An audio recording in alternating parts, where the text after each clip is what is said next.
Hello everyone, and welcome to this video titled, What Happens to Those Who Disbelieve in Allah? Today, we'll be probing into the story of Musa and the magician of Firun, and exploring the consequences of disbelieving in Allah. This story is a spanking new example of the power of faith and the severity of rejecting it. So whether you're a Muslim eager to learn more about the story, or a non-Muslim curious about Islam's teachings, this video is for you. So, let's dive in. Prophet Musa lived in the palace of Firun and grew up as a strong man. One day, while walking through the town, he found two men fighting, one Israeli and the other Egyptian. He punched the Egyptian, who died in just one punch. A kind-hearted man told Musa to leave Egypt. When he reached Madian, he gave Muidnas a well with lots of livestock, and shepherds virtually it. Two young women were waiting at a loftiness from the well. Musa approached them respectfully and inquired about the matter. Allah states in the Holy Quran that Musa helped the woman by moving the huge stone from his power. On a very unproposing and visionless night, Musa and his family lost their way to Egypt, and Musa witnessed a light/fire at a distance. Musa was astonished to find a light or fire at a mountain and hoped to bring his family from it. Allah tapped out to Musa and informed him of his prophethood by speaking to him directly. Allah ordered Musa to go to Firun and undeniability him to Islam. Allah remoter informed Musa that the hour is coming, and he scrutinizingly conceals it, so that every soul may be recompensed equally for which it strives. Allah gave Musa the writ of undeniability Firun to Islam, and granted him the miracle of his stick stuff being converted to a snake. Musa obeyed the writ of Allah and found himself self-ruling of the disease, leprosy, he was facing, and self-ruling of the fear as well.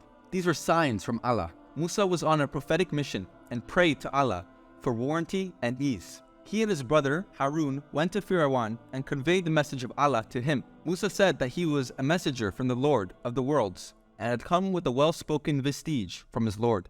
Firun was proud and haughty and asked Musa if he had enslaved the children of Israel. Musa replied that he had washed up it while he was off target and had fled from him when he feared him.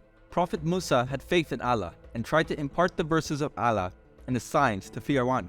He was arrogant and self-contented with his wealth and power and refused to know the undeniability of Allah from Prophet Musa. When Musa took his rencontre and threw his stick, which instantly converted into a serpent, Firun tapped Musa, a magician, and threatened to place him among those in prison. When Musa threw his stick, which instantly converted into a serpent, Firun tapped Musa, a magician, and asked for time so they could undeniability all their magicians. Firun told the brothers, Musa and Harun, to make between them an appointment which they would not goof to. The races between all the magicians of Firun and Prophet Musa were stock still to take place on the day of coming festival. Musa was well set up for the competition, as he was sure that Allah would grant him victory. Firun imprisoned Musa and Harun until the day of the festival. On the day of the festival, Allah sent his messengers for guidance to tell the truth and not to harm or defame anyone. Prophet Musa informed the magicians present that they should not invent a lie against Allah, or he will exterminate them with punishment. The magicians were terrified and discussed if Musa was a messenger or just a magician like they are. They said that these two magicians want to momentum them out of their land with their magic and do yonder in their most exemplary way.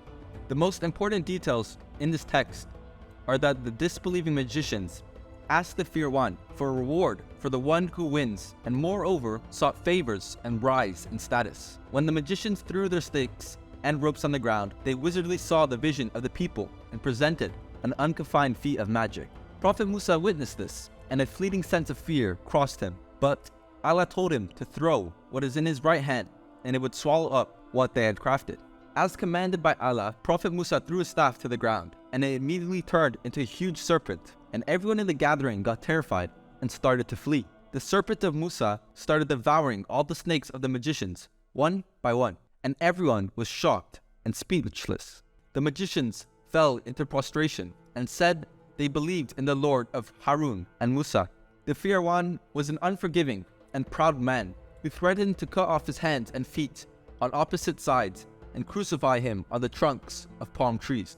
He imprisoned Musa and Harun's plane, though they won the races, and he was ready to punish them horrifically. However, the magicians were firm in their new faith and did not fear the threats of Firun. They were martyred with firm faith in Allah and the true religion of Islam. The people of Firun were upset with Musa and his work of dawah, so they complained to Firun for the hardships faced by the Bani Israelis and their people. Musa informed them that they need to be strong and firm in their faith and that Allah is unchanging with their true believers. He also reminded them that the earth belongs to Allah and that the waiter outcome is for the righteous. Firun and its people complained to Musa that they had been harmed, surpassing, and without him coming to them. Allah made the people of Egypt suffer drought and starvation for many years, but they still did not believe in Musa and kept on blaming him for all the calamities they were facing. Allah increased their tribulations and put him into increasingly trials, so they could understand the prophethood of Musa and his message. The locusts superseded all their crops and fruits, the lice and frogs everywhere, and the through bread got mixed up in all their water resources. Musa was commanded by Allah to leave Egypt with the Bani Israeli during the night hours due to the continuous rejection of faith by Firun and his people. Musa was commanded by Allah to leave Egypt with the Bani Israeli during the night hours due to the continuous rejection of faith by Firun and his people. Musa was commanded by Allah to leave Egypt with the Bani Israeli during the night hours due to the continuous rejection of faith by Firun and his people. Musa was commanded by Allah to leave Egypt with the Bani Israeli due to the continuous rejection of faith by Firun and his people. Musa was commanded by Allah to leave Egypt with the Bani Israeli due to the continuous rejection of faith by Firun and his people.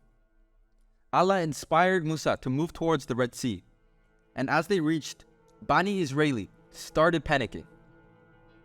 Musa received a revelation from Allah that the sea parted into two halves and stood like huge mountains on either side. The Bani Israeli crossed the sea effortlessly by the mercy of Allah and were happy for this divine help. Firun and his unwashed when approached the sea and saw the Bani Israeli navigate the sea so easily, their hearts filled with arrogance and disbelieved, thought they can moreover navigate the seas like him. As the unwashed Firun entered the sea and tried to cross, Allah tabulated the mountains of the seawater over them and drowned them. In conclusion, the story of Musa and the magician of Firun highlights the significance of faith in Allah and the consequences of disbelief. It teaches us that no matter how much power and wealth one may have, they are nothing without the guidance of Allah. As Muslims, we must strive to strengthen our faith and constantly seek knowledge to protect ourselves from the traps of disbelief. May Allah guide us all and illuminate us on the straight path. Thank you for watching, and don't forget to like and subscribe for more informative Islamic videos.